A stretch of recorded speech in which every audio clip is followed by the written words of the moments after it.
And some of the better-known guild presidents, both in numbers and also in terms of quality of leadership, came from the Luo community. This is just to demonstrate. I gave you the example of John Okello earlier, just to demonstrate that when you look in different sectors, the Luos have provided disproportionate leadership.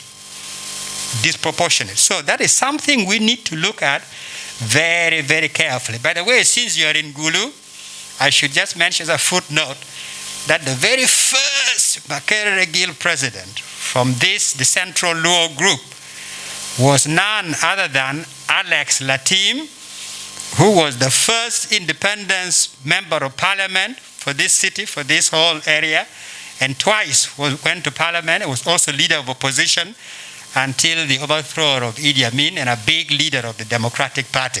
He was the first guild president from the Central Luo group. And then thereafter, a whole stream of people followed him. That is just a footnote. Now, let me mention one thing, again, about the Luo. The importance of knowledge. Knowledge. Being learned, being somebody who is well informed. This is nothing to do with classroom learning. Because you grew up in the hands and the feet of elderly people who never went to the classroom. But they were so knowledgeable about history, about medicine, about culture, about various things.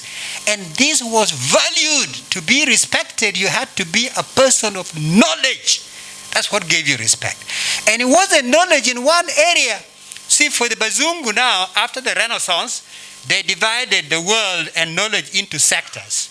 You're a lawyer, you're a medicine man, you're this and that. Among the Luo, knowledge was one whole comprehensive universe.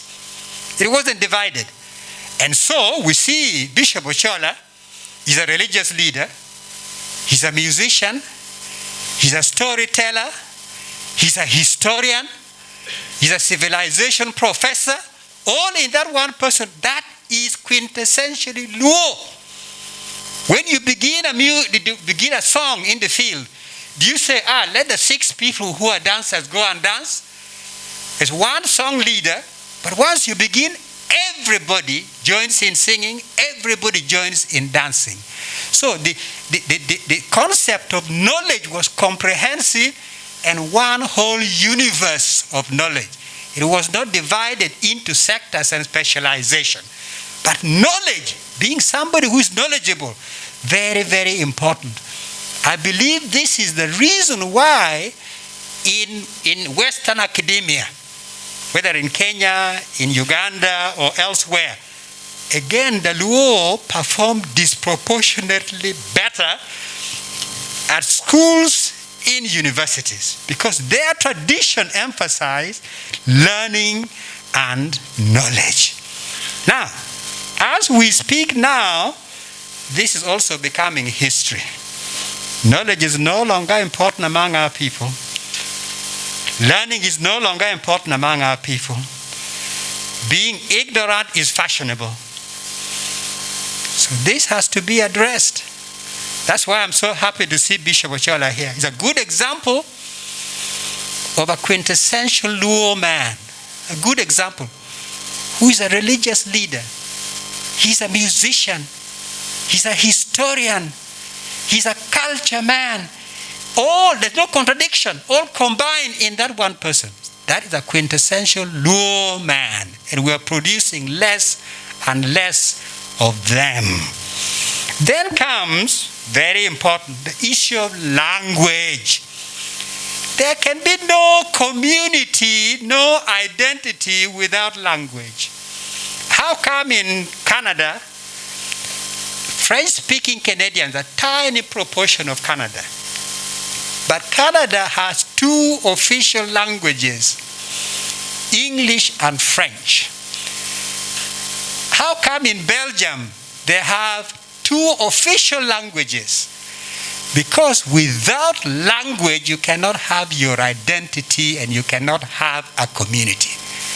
Language is absolutely fundamental, both spoken unwritten. Again, sadly today, I speak of Gulu Town. In Gulu Town, the two most popular languages that people are really proud of in Gulu Town, one is broken English. They're very proud of broken English. Very few actually speak fluent, felicitous English, but they're very proud of broken English. And they're very proud of broken Luganda. These are the two most popular languages in Gulu Town, not Luo. Luo, they don't know. You greet somebody in Luo and begin speaking Luo, they will switch to English. You hear the radios, the radio waves in this town. They cannot complete a sentence without inserting some English word or some Luganda word. I think it's Professor Ogot, a Luo from Kenya, who said, our people now, they are illiterate in two languages. They're literate in Luo, whatever their mother tongue is, Luo or some other mother tongue, and they're also literate in English, both. We face a major crisis because for reasons which you need to probe, our people are now running away from our language. I think it's Lapunya J.P. Julius Peter Abe, who wrote a book of poetry. He called it Leb Luo Ku. I don't know how many of you may have read that book, but you see, language not only has to be spoken and written, language has to have its literature. It can't grow, it can't survive if it has no literature. When was the last time a Luo novel was published in Acholi land? When was the last time? If you leave aside a Bitek, you leave aside J.P. Ochire, it is a landscape which is desolation. With all the richness of our culture, all the richness that Ochire and Bitek drew from, nothing has been happening of consequence since that time. So, without speaking, writing, and having literature in your language, forget it. It'll be a dead language in record time. Now, comes a couple of other issues I want to mention. Reconciliation. The Luo are very good at reconciliation. They have systems of reconciliation, but there are two levels of reconciliation intra-Luo, which is important to effect. One, conflicts which have been more recent, usually on the political terrain. More recent, but they have not been well handled, they have not been treated at the root, such as between the Acholi and the Langi. It's important to address these conflicts and address them head on and have healing and reconciliation. A second one, I'll give us an example, is more historic. But it is still every bit relevant because it has never been addressed. And I'm glad that Ladit Wirwodi is here. This is the historic conflict between the two brothers, Labongo and Gipi. To the best of my knowledge, to this day, that issue has never been addressed. That is very un-Luo. When there's a conflict, when there's bloodshed, when there's ki, when there's chen, when a taboo has taken place, the Luo will find a way to address that taboo and undo the taboo and produce healing and reconciliation. But to the best of my knowledge, Gipi, Labon, to this day, no process of how can that be? And if we look at our own cosmology, well, it would not be unreasonable to say this and that may be happening because we have never solved this problem. We have never addressed this because the Luo believe that you must have your compound clean. You shouldn't have pockets of dirt within your compound. And that means addressing things which have gone wrong and cleaning them. Then comes some assignments, if you like. We've now got the institution of chiefs restored in, I think, most of the Luo communities, certainly in Acholi land. I think what I'm discussing here should, if not be the most important single responsibility, certainly one of the priorities that chiefs of all the various clans, as well as at the level of Acholi, should be working on. Religious leaders, I'm glad that we have two bishops here. We have Sheikh and we have Father. Please forgive me, because what I'm about to say sometimes make people uncomfortable. The European missionaries brought us the gospel of Christ. Fortunately, I think, Sheikh, you're out of this, fortunately. You can say, hurrah, we didn't do that. But certainly the Christian missionaries, the European missionaries, they brought the gospel of Christ. But they also brought with them heavy-duty cultural prejudice and ignorance. They were not humble enough to try to understand the cultures of the local people. Instead, they superimposed on the gospel of Christ their culture, packaged it, and projected that all as the gospel of Christ. So we began to consume the real gospel, but also a lot of European culture which had nothing to do with the gospel of Jesus Christ. But worse, they said, to be a good Christian, you must turn your back on your culture, because your culture is satanic. As simple as that. You couldn't sing your songs in the church. You couldn't korobela in the church. You couldn't dance in the church. You couldn't have a tole in the church. You couldn't have any of the wonderful expressions that the Luo have, cultural, that God gave them. You couldn't express this and be a good Christian. Now, the religious leaders, to this day, you have a responsibility to do deep work and research, to separate between the authentic gospel of Christ and all the European stuff that was heaped on us in the name of Christ. To this day, there are religious leaders who are still mad in that mud. They are preaching European culture. They are telling our people to practice European culture, thinking they are preaching the gospel of Christ. This is a tragedy, because our culture, our cultural expression has such deep connections, unbelievable deep connections with the Hebrew culture, with the history from which Christ came, and with the gospel of Christ. So unless we are able to free our people from this bondage, to say you can be a good Christian, but a Christian who is African, a Christian who is black, a Christian who is Acholi, who is proud to be Acholi, proud to be African, proud of his culture, and who will use the culture which God gave them to praise God. Unless we free ourselves from that, we have a big tragedy in our hand. And at least, so I can go into that later, I can go into that more fully. So this is the responsibility I place before the religious leaders, especially the Christian leaders of all, Catholic, Anglican, Pentecostal, born again, across. Then comes our teachers. See, our teachers, I don't know what has happened. I learned Otole and Buola in school. My school went to Boroboro. There used to be a competition for, I think, the whole of northern Uganda, if not Lango and Acholi.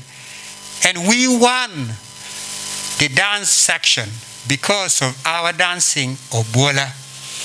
But today in our schools, I do not know how many of these things which make us are inculcated in our children. In fact, I saw in some schools, I won't mention names, where they say to speak, what they say vernacular, to speak vernacular is shameful. Meaning, to speak Luo is shameful. That's what the school is saying. They are not saying that certain premises you shouldn't speak a language which not everybody understands. They're saying your language is shameful. So I hope that teachers also will have their task to face. Then comes this. You see, I said the Luo are very cosmopolitan.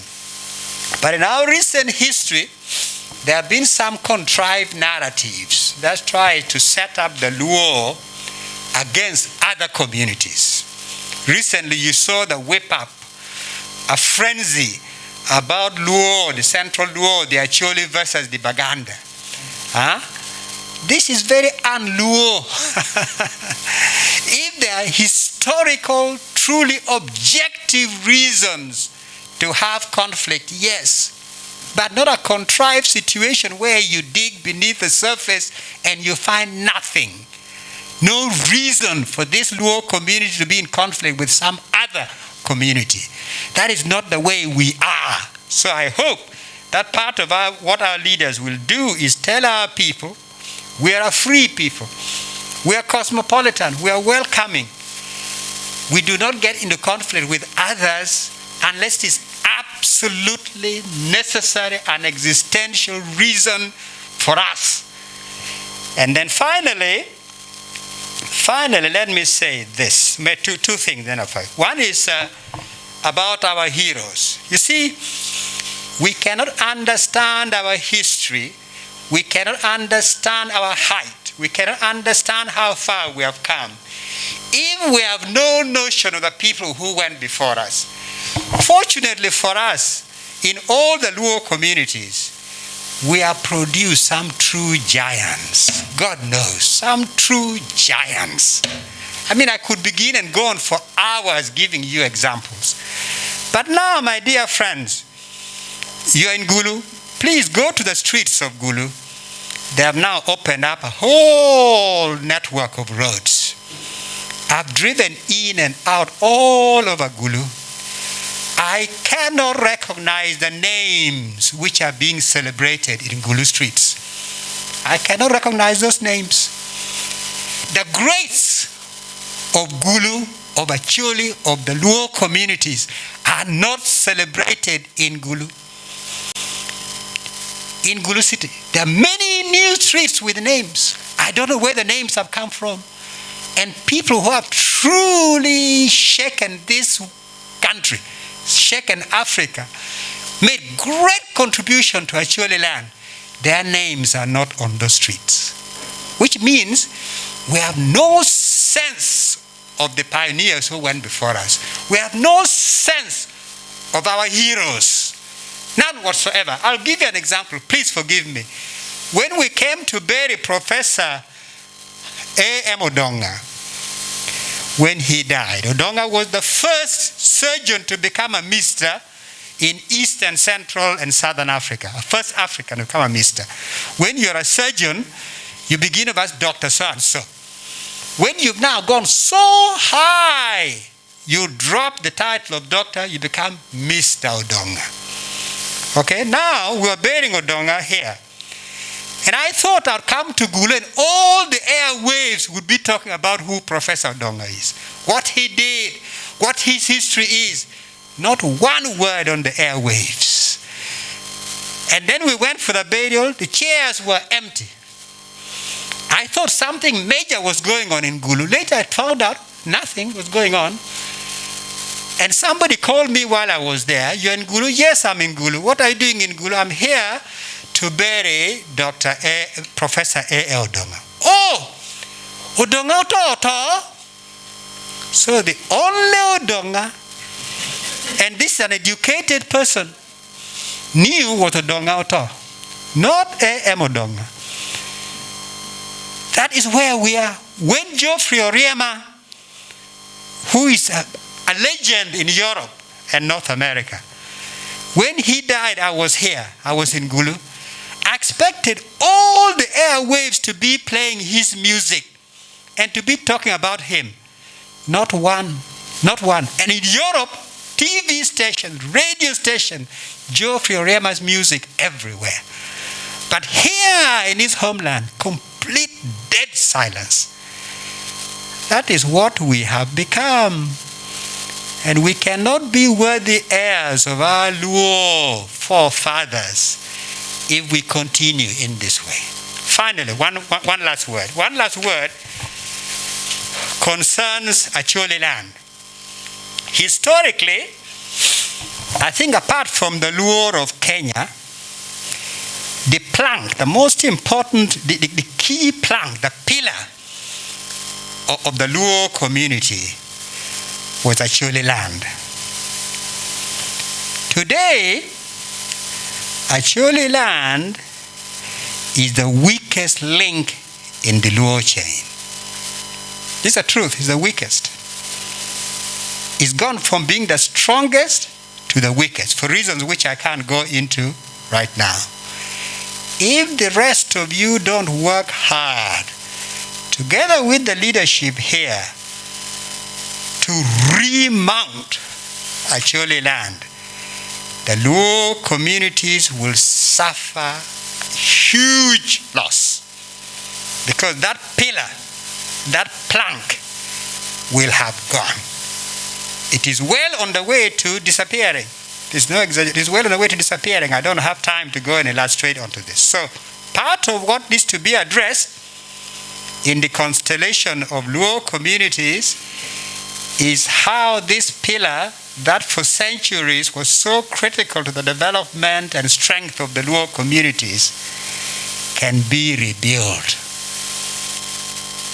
Thank you very, very much. These are some schematic remarks I wanted to share with you. I'm happy to take questions later, although I've got some engagement outside, but thank you very much. Thank you.